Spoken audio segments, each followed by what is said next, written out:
तरनोल नुमाइंदा की रिपोर्ट के मुताबिक इस्लामाबाद के रिहायशी आबिद खान जदोन डकैतियां, चोरी, अगवा, बराए तावान जैसे मुकदमा दर्ज होने के बावजूद अपने धंधों में मसरूफ अमल है।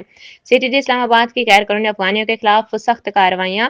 आबिद खान जदोन की ढेरे पर पुलिस का छापा, हमाद बाबर आसम को गिरफ्तार कर लिया गया। आबिद खान जदोन और इसके साथी समीउल्लाह, नादिर, अरशद दीगर की अफगान साथियों के हमरा सीधी पुलिस पर फायरिंग करते हुए फरार हो गए। फायरिंग के दौरान पुलिस एहलकारों को सीधी गोलियां मारी गईं, जो बुलेट प्रूफ जैकेट होने की वजह से खुशकिस्मती से बच गए, लेकिन एक पुलिस एहलकार शदीद जख्मी हुआ, जिसको फौरी कॉम्प्लेक्स अस्पताल भेज दिया। आबिद खान जदौन के ऊपर मुख्तलिफ थानों में अगवा, बराए तावान, डकैती, चोरी जैसे मुकदमात के FIR इंदराज हैं। इससे पहले भी आबिद खान ने 2016 में डकैती की, जिसकी FIR थाना तरनोल में हुई। FIR 300/16।